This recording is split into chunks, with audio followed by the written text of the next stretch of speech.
A little bit of a call to action context for a lot of the ideas that over the last 2 days we've discussed. And, we've heard differing data sets and perspectives on how these kinds of games, educational games, move through the market. And we've gone from, yes, educational games sell, to they don't sell in a commercial space, etc. And I think that accurately, a lot of games in the early childhood education and development space have done very well. Things that have been cited like Reader Rabbit, things from Knowledge Adventure, River Deep, etc. Leapfrog certainly. But really, when you start looking at the complex stuff that needs to be developed for junior high school, it really is a challenge because the kids and the way they navigate culture and the way they perceive education, there's a huge difference. So what we wanted to try to do was think about different ways that we could actually move these things through the market, through different kinds of distribution channels, with different kinds of partners, with alternative merchandising and development expertise. So we brought these three folks together because they are in very different spaces. They're all very interested in educational games, and they're all kind of approaching development and kind of moving these things into market and into reality in a very different way. So we wanted to kind of get a research perspective, some corporate foundation perspective, and then a small developer perspective. So I'm just going to jump right in and introduce Kim.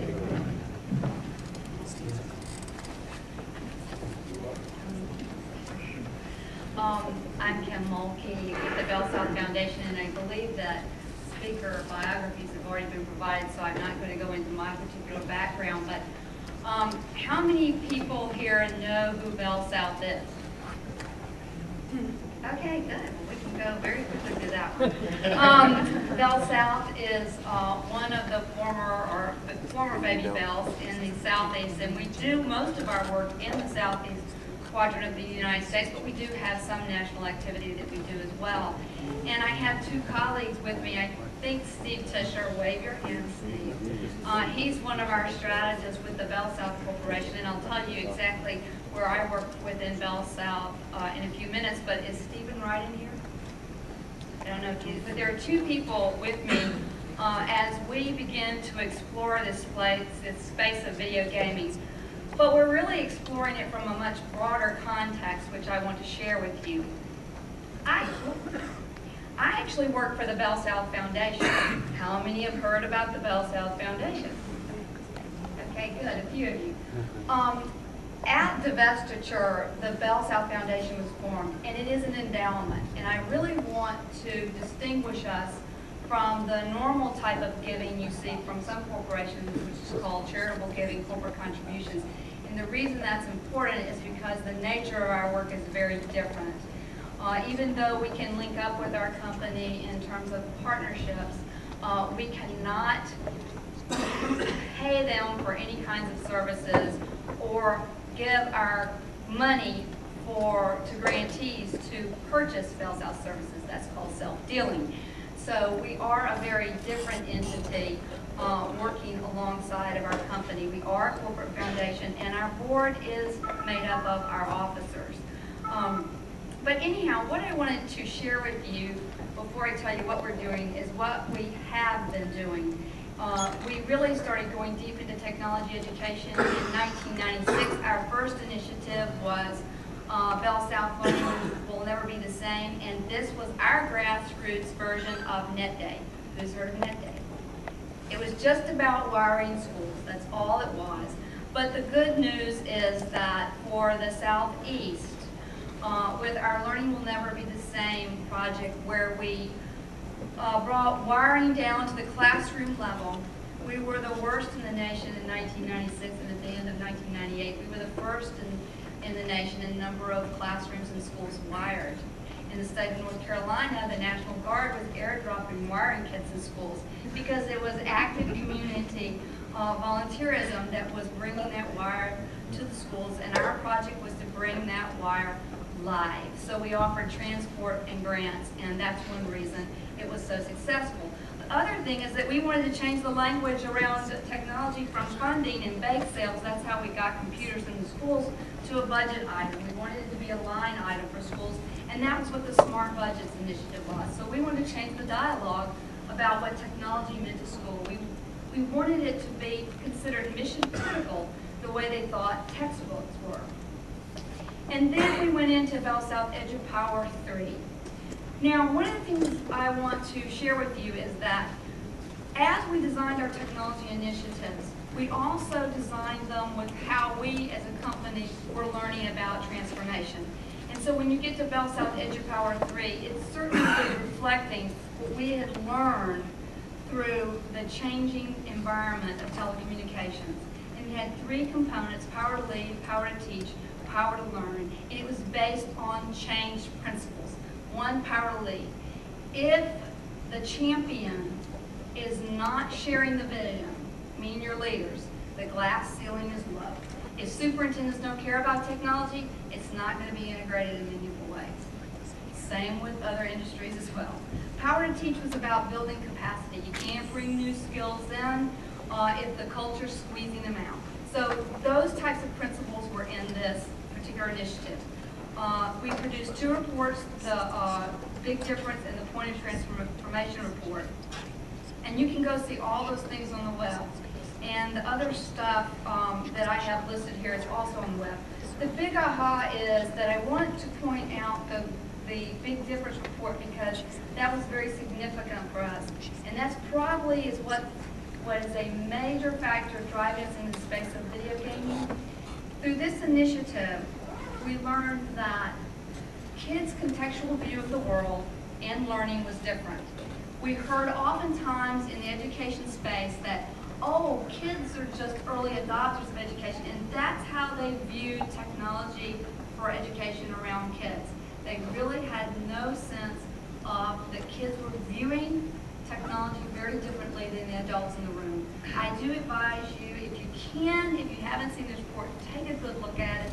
It's got some very good information about the way kids think about schools, and it also has teacher information sitting alongside of it.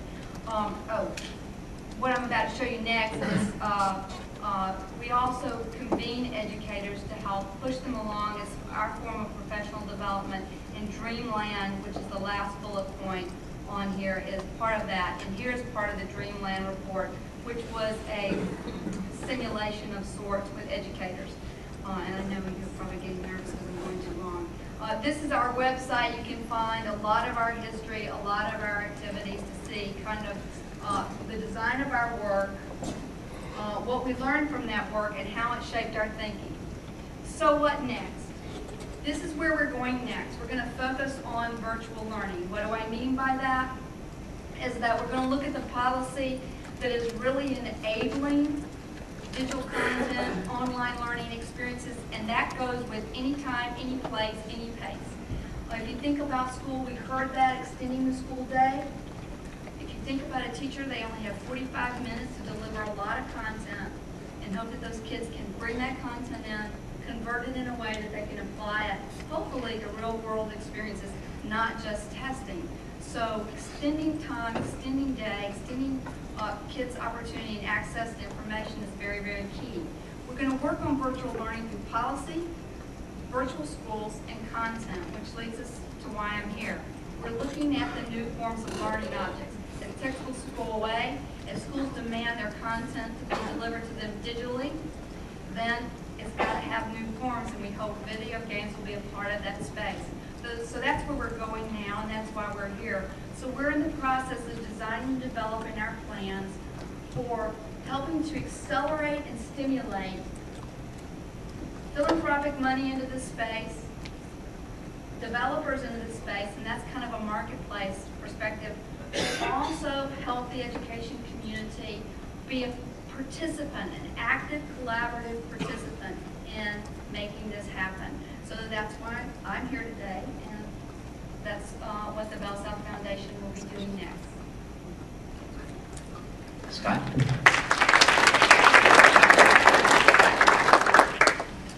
Hi, I'm Scott Traylor, 360 Kid, and I'm very excited to be here today because I can't think of another moment in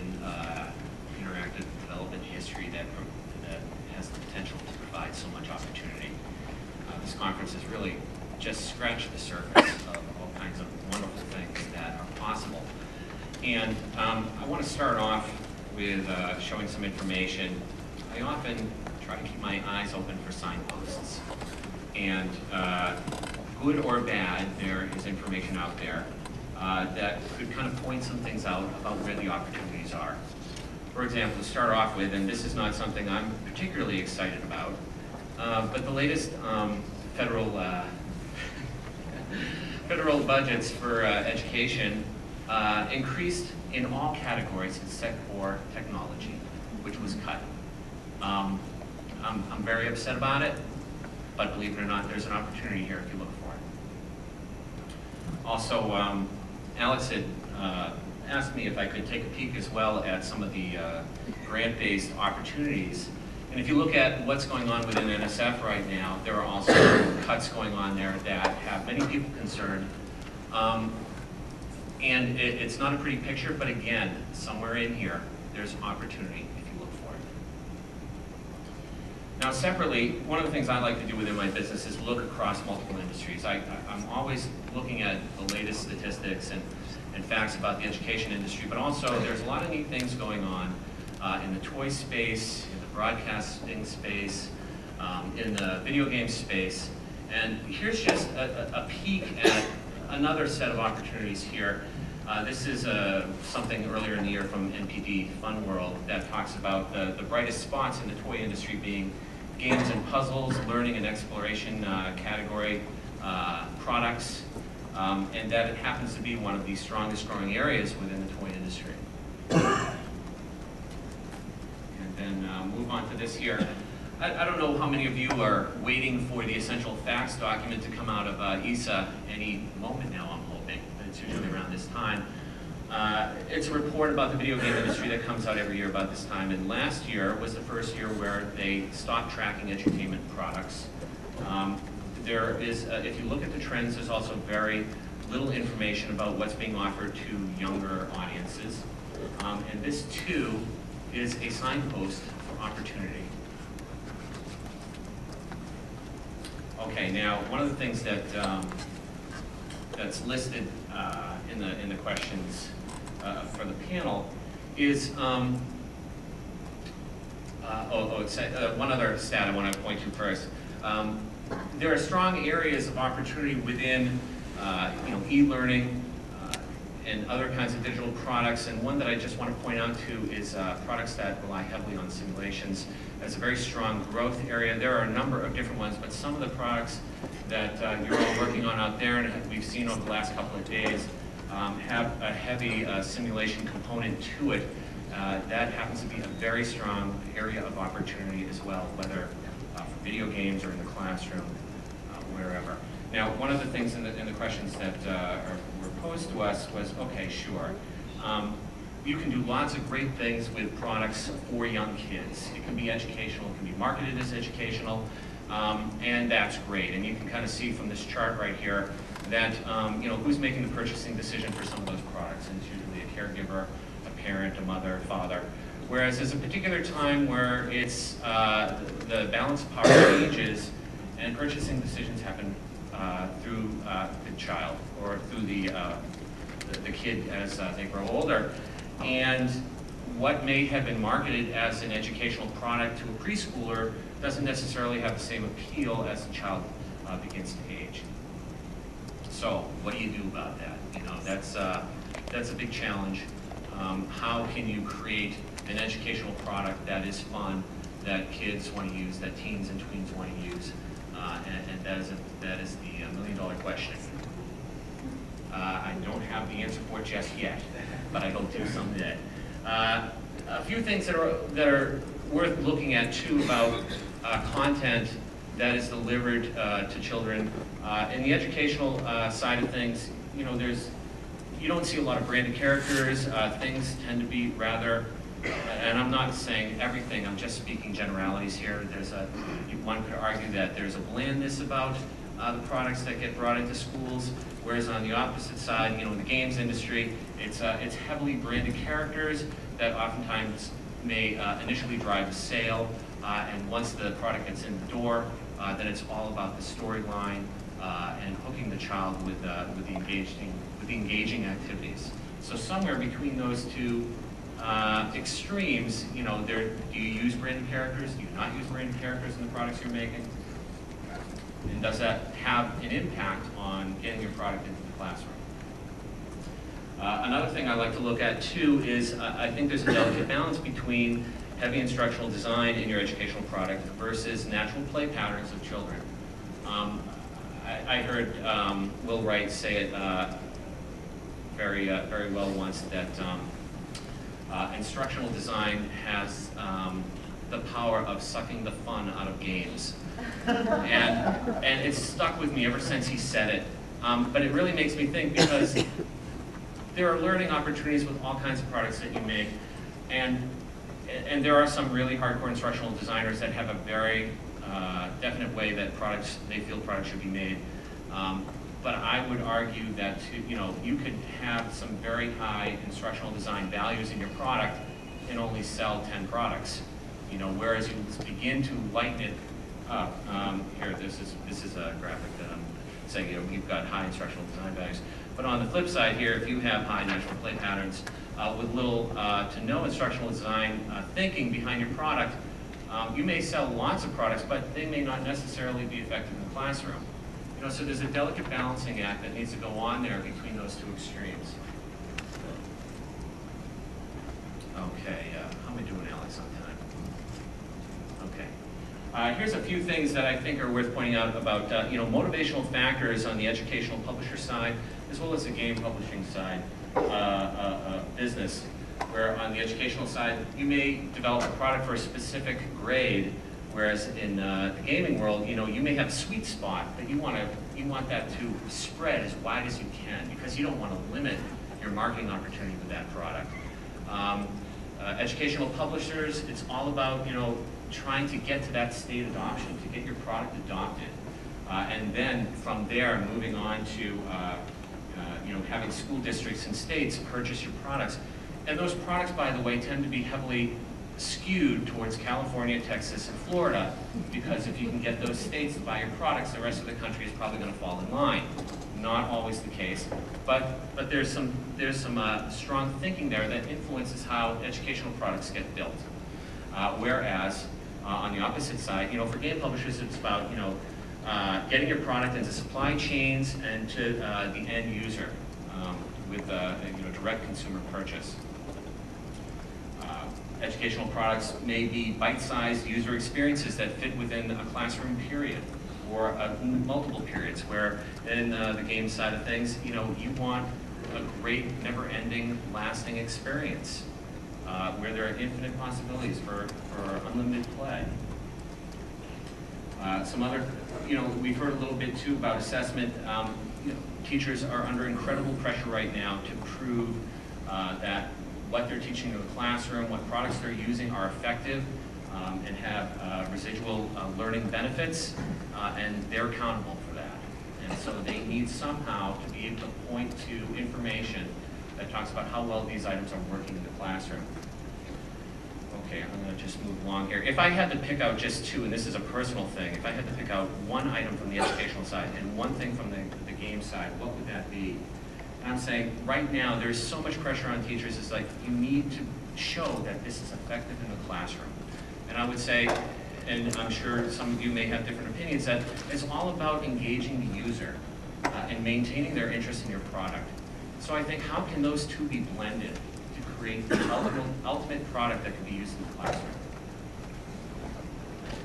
Okay, some things to keep in mind, and these are kind of tips that I share for educators. I often would recommend, when developing a product, what kind of clever storylines or hooks are you going to build into your product? And when you're thinking about that, use professional talent, writers that understand kids, and don't necessarily run to the textbook editors and the curriculum experts, but don't exclude them either. I tend to find a lot of people come to us saying, we got this great idea for a game, kids are going to love it. It's like, well, who thought of it? Well, it was somebody in the office who just happened to be kicking around some ideas. And it's like, do they have any experience with kids? They may have great experience with developing curriculum, but they've never really spent time in a classroom interacting with children to see what they really like. I think character-driven experiences are very effective, especially if you can create empathy with the user. It's a great hook to keep kids in the product. What are the compelling reasons for a student to use your product? Why are they going through it? Is it just kill and drill and multiple choice, or is there something greater and more immersive about it? And know who's your audience. One thing that I'm sure marketers would argue on this one way or another. If you're selling your product to tweens or teens, and tweens being 6 to 8, teens being grades 6 to 8, and teens being 9 to 12, you probably want to sell it on the fun and the play pattern appeal, not on the educational merits of the product, because that will, a kid will just say, that's not for me, I'm moving on. Whereas, if you're marketing to the teachers, educational results and student interest are of most importance. Anyway, so I'm just going to move on. I think we're taking a little too much time there. Yeah, last slide. Okay. The most important thing here on this slide, there was a comment in the very first presentation about teachers seeing the software that could provide learning opportunities is a bit of a black box for teachers. They don't know how to insert themselves into the process.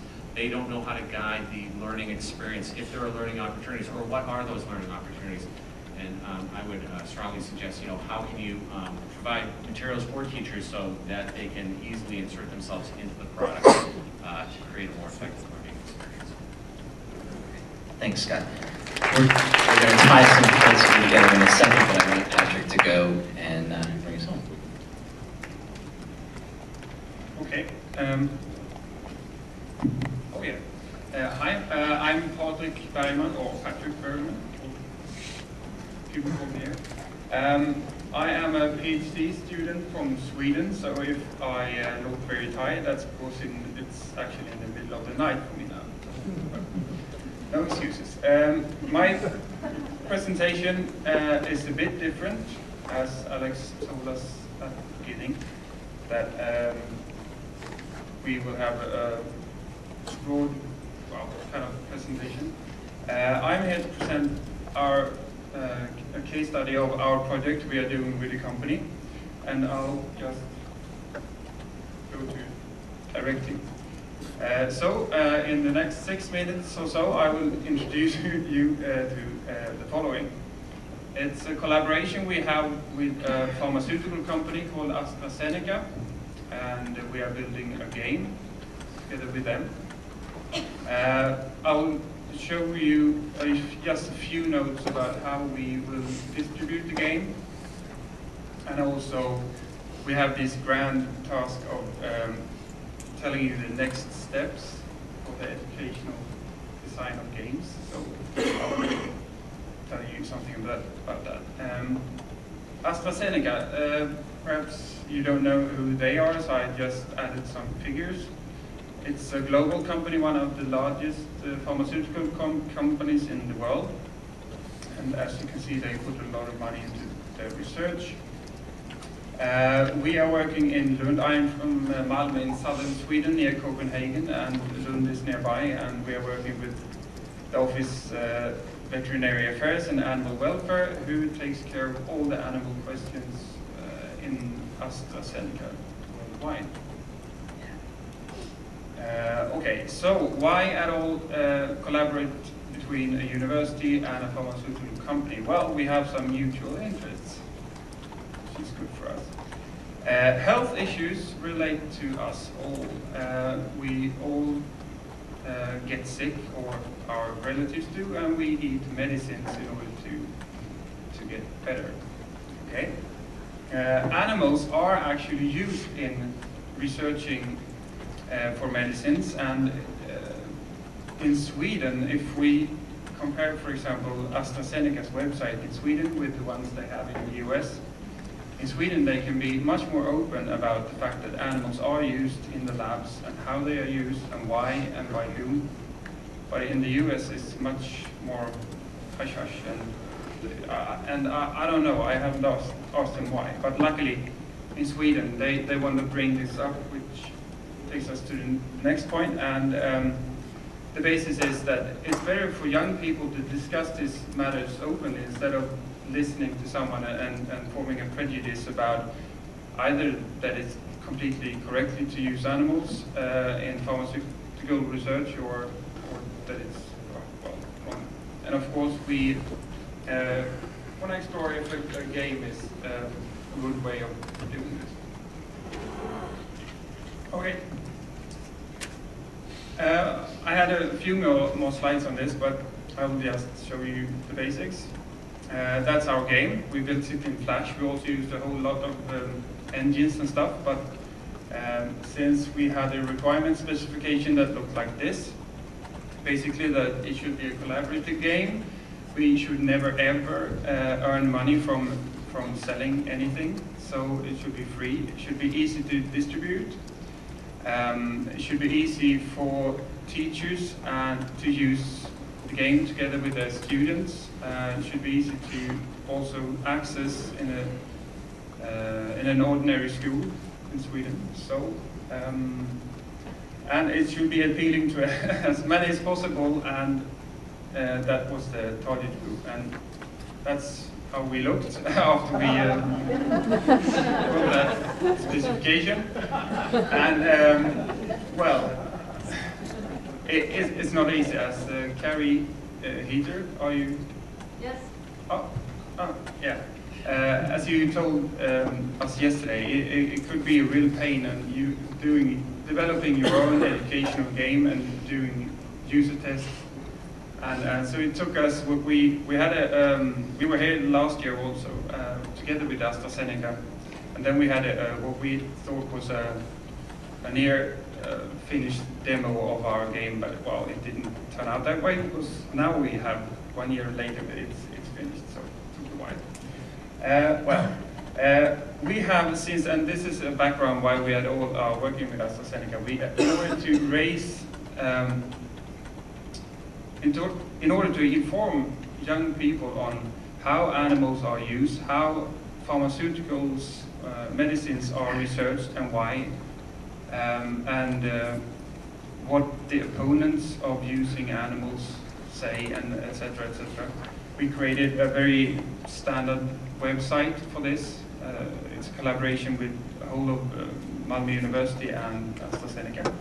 But then we also said, okay, isn't it a bit boring that the people should, the teenagers should only read written material all the time? And we suggested, why don't we build a game? And say, yeah, they said so. And they gave us money to do it. And well, and this is also where we will, since we built the game in Flash, it has many opportunities, it's easy to update and all. And this is also where we will launch our game. It's basically meant for students and teachers to use. The players play the game collaboratively, 2 and 2, and they need to collaboratively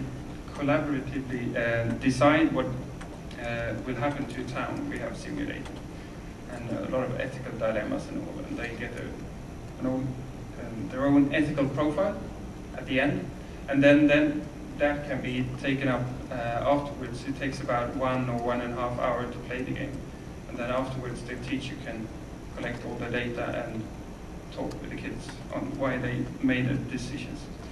Okay, possible future. This is something what we are, what's happening in Sweden at least.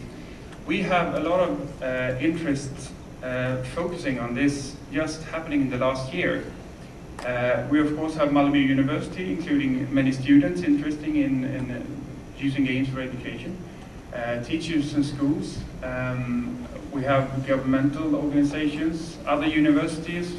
We have ITU and the Learning Lab in Copenhagen. And, we went over to MIT and Eric Klopfer's team in January. And we also have a whole lot of game developers in Sweden whom I will be meeting at the party this evening, who want to talk about collaboration around this. I don't know what they want, but it seems interesting. And also we have private companies like AstraZeneca and others. They are knocking at our door. I don't know why, but well, we welcome them.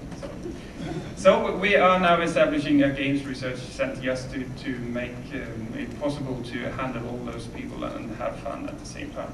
Okay, so I'm wrapping up soon.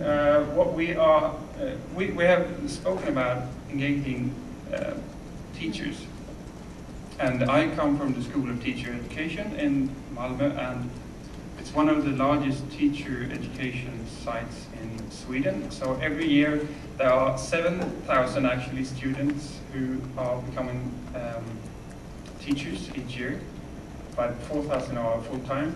And now we are creating a 10-week course that they can take on basic gaming, you could call it gaming literacy, and where they can get in contact with what is this, how can games be used at all within us for educational purposes. So of course they don't all need to use games in the future with kids in the classroom, but at least we want them to know if a child is interested in this and have something to tell the teacher about their own gaming experiences. They should be able to know what they are talking about. Yes, and of course we want to create partnerships between, am I running out of time? Yeah. Oh, okay. Private companies.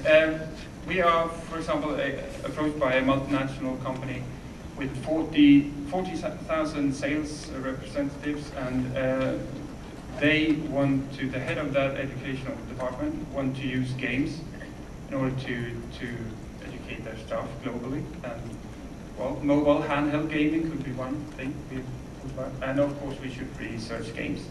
And the next steps, we have all, you have all added these already. We have mentioned many of these, modeling, engaging teachers, finding new business models and all that. And that's me. Great. Thank you, Patrik.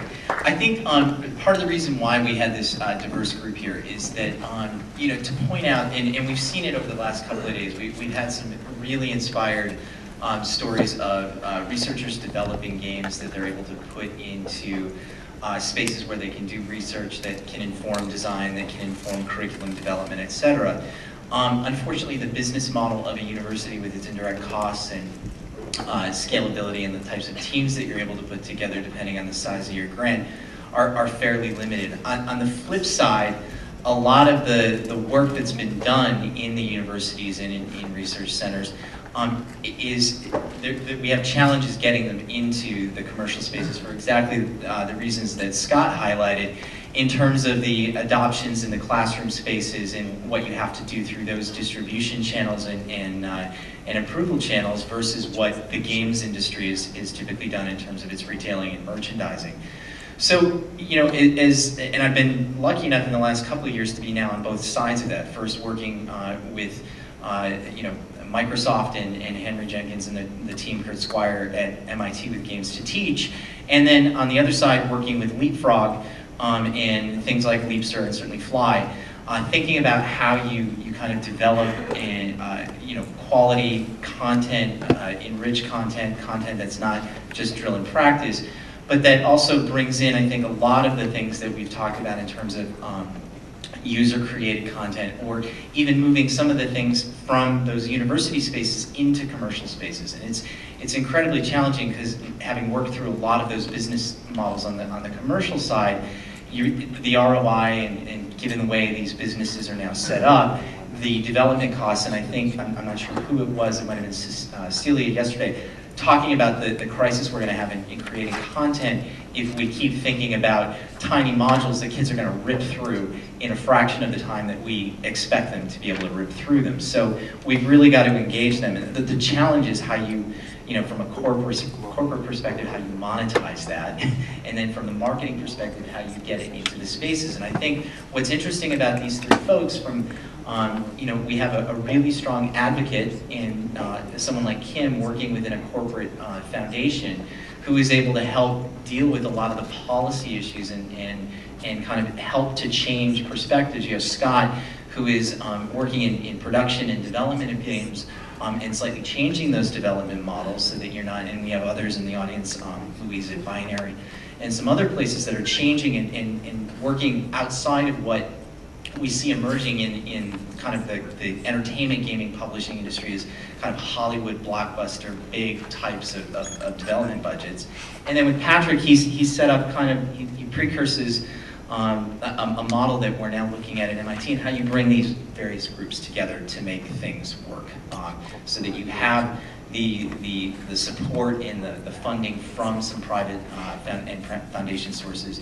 You have kind of university-based research being integrated into kind of professional development environments. So thinking about how you build those collaborations and then how you leverage those different expertise to really make something happen. And I think, admittedly, in the first couple of years here, we've gotten, I think, a lot of traction on the messages and really raising awareness of kind of what this space of, I'm sorry if the Deeds here, but serious games, what this space is.